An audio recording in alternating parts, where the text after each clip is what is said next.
여러분, 오늘 이야기는 정말 가슴 아프지만 꼭 들으셔야 할 이야기입니다. 아들과 며느리에게 버림받은 두 손주를 70대 할머니가 홀로 키우게 된 이야기인데요. 며느리의 배신과 할머니의 희생, 그리고 손주들의 성장. 정말 눈물 없이는 볼 수 없는 이야기입니다. 이야기 시작하기 전에 구독과 좋아요 버튼 꾹 눌러주시면 더 좋은 이야기로 찾아뵙겠습니다. 그럼 이야기 시작하겠습니다. 저는 올해 75입니다. 남편을 먼저 보내고 혼자 살아온 지도 벌써 10년이 넘었습니다. 아들 하나 키우느라 평생을 바쳤고 그 아들이 결혼해서 손주 둘을 낳아주었을 때 저는 정말 행복했습니다. 이제 노년을 편히 보낼 수 있겠구나 싶었죠. 며느리 윤희는 결혼 초부터 저에게 무척 다정했습니다. 어머니 사랑해요. 매일같이 그렇게 말하며 제 손을 꼭 잡아주던 여자였습니다. 제가 무릎이 아프다고 하면 병원 예약까지 잡아주고 제가 좋아하는 반찬을 해서 냉장고에 가득 채워주기도 했습니다. 동네 사람들은 모두 부러워했습니다. 며느리 복 정말 많으시네요. 하지만 그건 가면이었습니다. 아들 민수가 운영하던 작은 공장이 잘 돌아갈 때만 그랬습니다. 윤희는 명품 가방을 들고 다니며 친구들과 고급 레스토랑에서 식사를 했습니다. 아들은 그런 아내를 말리지 못했습니다. 우리 잘 나가잖아. 아내가 좋아하는 거 사주는 게 뭐가 문제야? 그렇게 말하던 아들의 얼굴이 아직도 생생합니다. 문제는 2년 전 가을부터 시작됐습니다. 아들의 공장에 불이 났습니다. 원인은 노후된 전기 설비였지만 보험 처리가 제대로 되지 않았습니다. 거래처들은 줄줄이 계약을 끊었고 빚은 눈덩이처럼 불어났습니다. 3억 원이 넘는 빚이 생겼습니다. 그때부터 며느리의 태도가 달라지기 시작했습니다. 아들이 밤늦게 들어와도 먼저 자버렸고 식사도 대충 차려놓고는 친구들과 약속이 있다며 나가버렸습니다. 이럴 때일수록 아내가 옆에 있어줘야 하는 거 아니냐고 제가 조심스럽게 말하자 윤희는 차갑게 대답했습니다. 어머니, 저도 제 인생이 있어요. 망해가는 배에 같이 탈 순 없잖아요. 그 말을 듣는 순간 저는 등골이 서늘해졌습니다. 결정적인 순간은 작년 겨울이었습니다. 첫째 손주 지훈이가 갑자기 열이 40도까지 올라갔습니다. 밤 11시였고 아들은 채권자들을 피해 숨어있는 상태였습니다. 저는 며느리에게 다급하게 전화했습니다. 윤희야, 지훈이가 많이 아프다. 빨리 와야겠다. 하지만 며느리의 대답은 충격적이었습니다. 어머니, 저 지금 친구들이랑 제주도에 있어요. 내일 비행기로 올게요. 해열제 먹이시면 되잖아요. 윤희야, 애가 경련까지 일으키고 있어. 당장 응급실에 가야 할 것 같은데. 어머니가 데리고 가세요. 저 내일 아침에 갈게요. 전화는 끊어졌습니다. 저는 떨리는 손으로 지훈이를 업고 택시를 잡아 응급실로 달려갔습니다. 밤새 링거를 맞으며 잠든 손주의 얼굴을 보며 저는 깨달았습니다. 이 여자는 진짜 어머니가 아니구나. 자식이 죽어가도 상관없는 사람이구나. 다음 날 오후에야 나타난 윤희는 선글라스를 쓴 채 병실에 들어왔습니다. 지훈아, 엄마 왔어. 겉으로만 다정한 척하는 그 목소리가 소름 끼칠 만큼 가식적으로 들렸습니다. 지훈이는 엄마를 보자 울음을 터뜨렸습니다. 엄마, 엄마. 하지만 윤희는 금방 짜증을 냈습니다. 시끄러워. 병원에서 조용히 해야지. 그리고 석 달 후 정말 최악의 날이 왔습니다. 그날은 2024년 3월 15일 금요일이었습니다. 평생 잊을 수 없는 날입니다. 아침에 아들에게서 전화가 왔습니다. 엄마, 미안해요. 나 좀 숨어 있어야 할 것 같아. 채권자들이 집까지 찾아올 거야. 윤희한테 아이들 잘 보라고 해줘. 목소리가 떨리고 있었습니다. 민수야, 어디 가는 거야? 같이 해결하자. 하지만 전화는 끊어졌습니다. 저녁 6시쯤 아들네 집 초인종을 눌렀습니다. 손주들 저녁은 먹었는지 확인하려고요. 하지만 문을 연 며느리의 표정이 심상치 않았습니다. 거실에는 큰 캐리어 2개가 놓여 있었고 윤희는 화장을 진하게 하고 있었습니다. 어머니, 전화가요. 어디 가는데? 민수는 연락했어? 어머니, 전 이제 이 생활 못하겠어요. 빚쟁이들 피해 다니고 궁상맞게 사는 거 질색이에요. 저도 제 인생 살아야죠. 그럼 애들은? 윤희는 차갑게 웃었습니다. 어머니가 키우세요. 제가 뭘 해줄 수 있겠어요. 돈도 없는데. 그리고는 정말로 캐리어를 끌고 현관문을 나섰습니다. 뒤돌아보지도 않고요. 엄마, 엄마. 8살 지훈이와 5살 지아가 울부짖으며 엄마를 따라 나가려 했습니다. 저는 두 아이를 붙들었습니다. 지훈아, 지아야, 괜찮아. 할머니가 있잖아. 하지만 아이들은 계속 울었습니다. 엄마를 찾으며 목이 쉬도록 울었습니다. 그날 밤 저는 아이들을 재우고 거실 바닥에 주저앉았습니다. 70대 노인이 손주 둘을 키워야 한다니. 제 연금은 한 달에 50만 원이 전부였습니다. 월세는 40만 원, 공과금까지 내면 남는 게 없었습니다. 손주들 입히고 먹이려면 어떻게 해야 할까요? 며칠 후 아들에게서 문자가 왔습니다. 엄마, 미안해. 나 해외로 나가. 돈 벌어서 빚 갚을게. 애들 좀 부탁해. 꼭 돌아올게. 그게 마지막이었습니다. 전화번호는 바뀌었고 연락이 완전히 끊겼습니다. 동네 사람들은 수군거렸습니다. 아들한테 버림받았대. 며느리가 애들 버리고 갔대. 저는 고개를 들 수가 없었습니다. 하지만 손주들 앞에서는 웃어야 했습니다. 할머니가 지켜줄게. 걱정하지 마. 문제는 먹고 사는 것이었습니다. 연금만으로는 절대 불가능했습니다. 저는 새벽 4시에 일어나 시장으로 향했습니다. 일자리를 구해야 했습니다. 시장 상인들은 70대 노인을 쉽게 고용하지 않았습니다. 할머니, 젊은 사람도 많은데요. 무릎도 안 좋으시다며 20군데가 넘게 거절당했습니다. 그러다 청과물 가게 사장님이 저를 불렀습니다. 할머니, 아침 5시부터 9시까지만 나오시면 돼요. 배추 다듬고 바닥 쓸고 쓰레기 버리는 일이에요.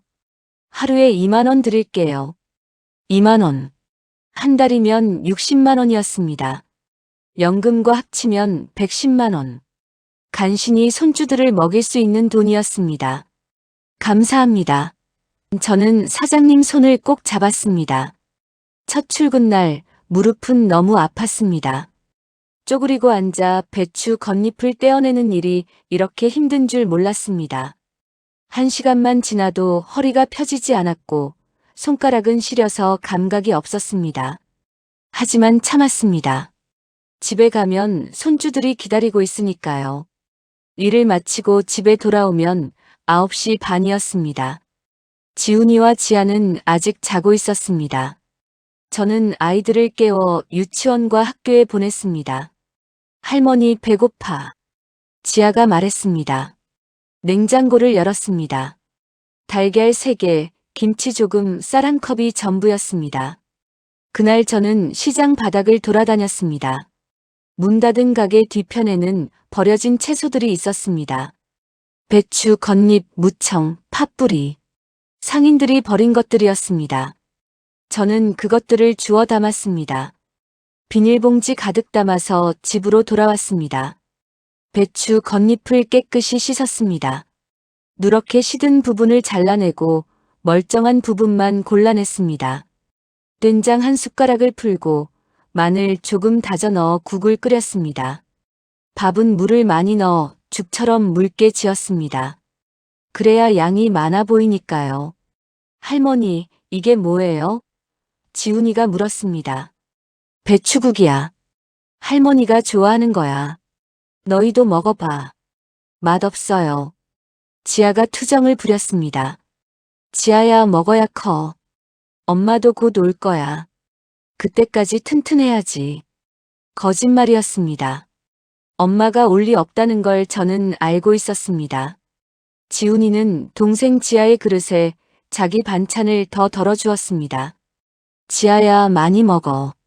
8살짜리가 동생을 챙기는 모습에 저는 눈물이 났습니다. 화장실에 들어가 울었습니다. 소리 내지 않고 손으로 입을 막고 울었습니다. 그날 이후 저는 매일 시장 바닥에서 버려진 채소를 주었습니다. 무청으로 된장국을 끓이고 시든 파로 파전을 부쳤습니다. 상한 부분만 잘라내면 먹을 수 있었습니다. 아이들은 처음엔 투정 부렸지만 점점 익숙해졌습니다. 아니, 포기한 것 같았습니다. 어느 날 지훈이가 말했습니다. 할머니, 저 이제 학교 급식만 먹을게요. 아침이랑 저녁은 조금만 먹어도 돼요. 그 말에 제 심장이 찢어지는 것 같았습니다. 8살 아이가 할머니를 걱정하고 있었습니다. 지훈아, 할머니는 괜찮아. 너희 많이 먹어야 해. 하지만 제 목소리는 떨리고 있었습니다. 동네 슈퍼주인 아주머니가 유통기한 지난 빵을 몰래 주기 시작했습니다. 할머니, 어차피 버릴 거예요. 가져가세요. 저는 고개를 숙여 감사 인사를 했습니다. 자존심 같은 건 이미 버린 지 오래였습니다. 손주들만 굶기지 않으면 됐습니다. 밤마다 무릎은 더 아파졌습니다. 진통제 없이는 잠을 잘 수 없었습니다. 하지만 병원 갈 돈이 없었습니다. 제 몸은 나중 문제였습니다. 어느 추운 겨울밤 지아가 열이 났습니다. 할머니, 추워요. 이불을 더 덮어주었지만 열은 내리지 않았습니다. 병원에 가야 했습니다. 하지만 통장 잔고는 3,000원이었습니다. 저는 떨리는 손으로 오래전 모아둔 비상금통을 꺼냈습니다. 동전들을 쏟아냈습니다. 5만 원이 조금 넘었습니다. 새벽에 지아를 업고 응급실로 갔습니다. 독감이었습니다. 약값과 진료비로 4만 8천 원이 나갔습니다. 집에 돌아오는 길 저는 하염없이 눈물을 흘렸습니다. 이게 사는 건가? 이렇게까지 살아야 하나? 하지만 집에 도착해 자고 있는 지훈이를 보는 순간 다시 마음을 다잡았습니다. 포기할 수 없었습니다. 이 아이들은 제가 지켜야 했습니다. 아무도 지켜주지 않으니까요. 봄이 되었습니다. 지훈이는 3학년이 되었고 지아는 초등학교에 입학했습니다. 입학식 날 다른 아이들은 부모님과 함께 왔지만 지아는 저와 함께 왔습니다. 너희 엄마 아빠는? 한 학부모가 물었습니다. 할머니가 키워요. 지아가 대답했습니다. 그 학부모는 이상한 눈으로 저를 쳐다봤습니다. 학교 학부모 단톡방에서는 수군거림이 시작됐습니다. 누군가 실수로 보낸 메시지를 봤습니다. 지아 엄마 아빠가 애 버리고 갔대. 할머니가 시장에서 일한대. 불쌍하긴 한데 우리 애랑은 좀 거리 두라고 해야겠어. 저는 핸드폰을 꺼버렸습니다. 지훈이는 학교에서 놀림을 받기 시작했습니다. 야, 너 부모 없지? 거지같이 산대? 어느 날 지훈이가 멍들어서 돌아왔습니다. 무슨 일이야? 제가 물었습니다. 아무것도 아니에요. 지훈이는 고개를 돌렸습니다. 하지만 저는 알았습니다. 싸웠다는 것을. 담임 선생님에게서 전화가 왔습니다. 할머니, 지훈이가 요즘 수업 시간에 자꾸 졸아요. 혹시 집에서 무슨 일 있나요? 저는 죄송하다고만 했습니다. 제가 새벽에 일 나가느라 지훈이가 동생 챙기고 집안일 하느라 늦게 자는 걸 어떻게 말합니까? 그러던 어느 날 지훈이 담임 선생님이 집으로 찾아왔습니다. 젊은 여선생님이었습니다. 할머니, 이거 작은 것이지만 큰 쇼핑백을 내밀었습니다. 안에는 쌀 10kg 라면, 통조림, 아이들 옷가지가 들어있었습니다. 선생님, 이런 건. 저는 손사래를 쳤습니다. 할머니, 제가 보기에 지훈이는 정말 착한 아이예요. 어려운 상황인 거 알아요. 부끄러워하실 것 없어요. 지훈이와 지아가 잘 자랄 수 있게 도와주고 싶어요. 선생님 눈에 눈물이 맺혔습니다. 그 후로 선생님은 가끔 집에 들러 아이들 숙제를 봐주었습니다. 지훈이 성적이 오르기 시작했습니다. 할머니, 저 열심히 공부해서 나중에 할머니 모실 거예요. 지훈이가 말했습니다. 저는 지훈이를 꼭 안아주었습니다. 시장 사장님도 제 사정을 알고는 월급을 25,000원으로 올려주었습니다. 할머니 고생 많으시네. 조금이지만 보태세요. 그리고 가끔 못 팔고 남은 과일이나 채소를 주었습니다. 동네 슈퍼 아주머니는 아예 아이들 간식을 정기적으로 챙겨주기 시작했습니다. 할머니 애들 크는데 우유도 먹어야죠. 이거 가져가세요. 저는 감사해서 눈물이 났습니다. 교회 권사님들도 알게 되었습니다. 추석 때는 햅쌀 한 가마니를, 겨울에는 김장김치를 해다 주었습니다. 할머니 혼자 키우시느라 고생 많으세요. 하나님이 보고 계세요. 세상이 다 차가운 건 아니었습니다. 무시하고 손가락질하는 사람도 있었지만 조용히 도움의 손을 내미는 사람들이 더 많았습니다. 2년이 흘렀습니다. 지훈이는 5학년이 되었고 지아는 3학년이 되었습니다. 아이들은 많이 자랐습니다. 이제는 제가 힘들 때 아이들이 저를 챙겼습니다. 할머니, 오늘 제가 설거지 할게요. 할머니, 저 시장 갈 때 같이 가서 짐 들어드릴게요. 아이들은 친구들에게 놀림받아도 의젓하게 견뎠습니다. 우리 할머니는 세상에서 제일 대단한 분이야. 우리를 혼자 키우시잖아. 지훈이가 친구들에게 당당하게 말하는 걸 들었습니다. 그로부터 3년 후 지훈이는 중학교 2학년이 되었습니다. 키가 훌쩍 커서 이제는 제 어깨를 훌쩍 넘었습니다. 공부도 반에서 상위권을 유지했습니다. 담임 선생님은 대학도 충분히 갈 수 있다고 했습니다. 지아는 초등학교 6학년이 되었습니다. 피아노를 배우고 싶다고 했지만 저는 돈이 없어서 시킬 수 없었습니다. 그랬더니 교회 권사님이 무료로 가르쳐 주셨습니다. 재능이 있어요. 아깝게 묻히면 안 되죠. 어느 토요일 오후 지훈이가 아르바이트를 하겠다고 했습니다. 할머니, 저 이제 중학생이에요. 전단지 돌리는 알바 있어요. 시간당 10,000원이래요. 주말에만 4시간 하면 80,000원이에요. 그거면 지아 간식 사주고 할머니 약값도 낼 수 있어요. 지훈아, 넌 공부해야지. 할머니 공부도 할게요. 주말 오전에만 할 거예요.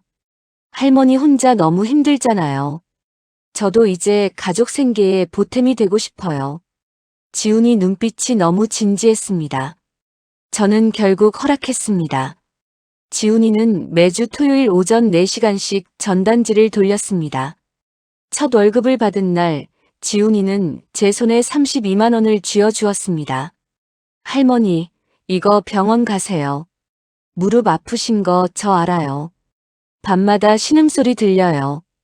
저는 지훈이를 꼭 껴안고 한참을 울었습니다. 미안해, 지훈아. 할머니가 무능해서 미안해. 할머니 미안하긴요. 할머니가 우릴 지켜주셨잖아요. 이제 제가 할머니 지켜드릴 거예요. 병원에 갔습니다. 무릎 연골이 많이 닳았다고 했습니다. 수술이 필요하지만 비용이 300만 원이라고 했습니다. 엄두가 안 났습니다. 주사로 버티기로 했습니다. 그 소식을 들은 지훈이 담임 선생님과 교회 사람들이 십시일반으로 모금을 해주었습니다. 200만 원이 모였습니다. 시장 사장님도 50만 원을 보태주셨습니다. 나머지는 지훈이가 알바로 모은 돈으로 채웠습니다. 수술은 성공적이었습니다. 재활치료를 받으며 무릎이 많이 좋아졌습니다. 이제는 계단도 훨씬 수월하게 오를 수 있었습니다. 그리고 작년 가을 정말 놀라운 일이 있었습니다. 아들 민수에게서 연락이 온 겁니다. 5년 만이었습니다. 엄마, 나야. 민수. 목소리가 많이 늙어 있었습니다. 해외에서 일하면서 빚 다 갚았어. 이제 돌아갈게. 아이들한테 미안하다고 전해줘. 하지만 저는 차갑게 대답했습니다. 민수야, 내 아이들은 이제 내가 필요 없어. 할머니랑 잘 크고 있어. 오지 마. 전화를 끊었습니다. 지훈이가 옆에서 듣고 있었습니다. 할머니 괜찮아요.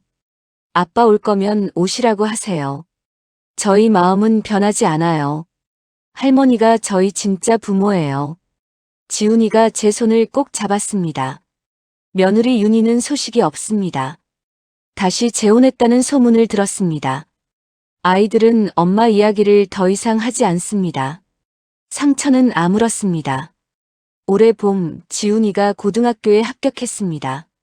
장학생으로 선발되어 학비 전액을 면제받았습니다. 할머니, 저 꼭 좋은 대학 가서 할머니 편하게 해드릴게요. 지훈이가 합격증을 들고 환하게 웃었습니다. 지아는 피아노 콩쿠르에서 은상을 받았습니다. 할머니, 저 나중에 피아니스트 될 거예요. 그래서 할머니 콘서트에 초대할 거예요. 지아가 제 목을 껴안으며 말했습니다. 저는 이제 79입니다. 무릎은 여전히 좀 불편하지만 마음은 그 어느 때보다 가볍습니다. 아이들과 함께 저녁을 먹으며 하루 일과를 나누는 시간이 가장 행복합니다. 사람들은 말합니다. 평생 고생만 하시네요. 하지만 저는 다르게 생각합니다. 손주들을 키우면서 제 인생의 진짜 의미를 깨달았습니다. 사랑이란 희생이 아니라 함께 성장하는 것이더군요. 지난 7년은 분명 힘들었습니다. 배추잎국을 끓이며 눈물 흘리던 날도 있었고, 손주들 아파서 병원비 걱정하던 밤도 있었습니다. 하지만 그 모든 순간들이 지금의 우리를 만들었습니다. 지훈이는 이제 어엿한 청년이 되어가고 있습니다. 동생을 챙기고 할머니를 보살피는 책임감 있는 아이로 자랐습니다. 지아는 밝고 씩씩한 소녀로 자라났습니다. 가난했지만 비굴하지 않고 어려웠지만 절망하지 않는 법을 배웠습니다. 어느 일요일 아침 교회에서 돌아오는 길이었습니다. 지훈이가 제 오른손을, 지아가 제 왼손을 잡고 걸었습니다. 할머니 사랑해요. 두 아이가 동시에 말했습니다. 그 순간 저는 깨달았습니다. 제 인생은 끝난 게 아니었습니다. 손주들과 함께 다시 시작되고 있었습니다. 버림받았다고 생각했던 그날이 실은 새로운 시작의 날이었습니다. 지금도 가끔 힘들 때가 있습니다. 무릎이 쑤시고 피곤해 지칠 때도 있습니다. 하지만 이제는 혼자가 아닙니다. 지훈이가 제 등을 주무르며 말합니다. 할머니, 조금만 더 힘내세요. 제가 다 컸잖아요. 이제 제가 할머니 지켜드릴게요. 세상 사람들이 뭐라 하든 저는 이 아이들을 키운 걸 후회하지 않습니다. 아니, 자랑스럽습니다.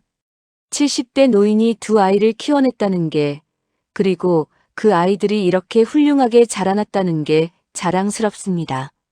손주들은 제게 말합니다. 할머니, 우리 엄마 아빠는 할머니예요. 진짜 엄마 아빠는 버렸지만 할머니는 끝까지 우릴 지켜주셨어요. 그 말을 들을 때마다 제 가슴은 뜨거워집니다. 제 인생은 끝나지 않았습니다. 아니, 지금이 가장 아름다운 장면입니다.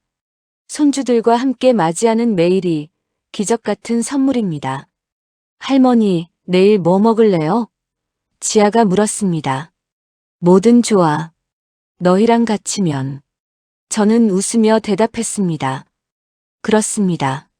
함께라면 무엇이든 행복입니다.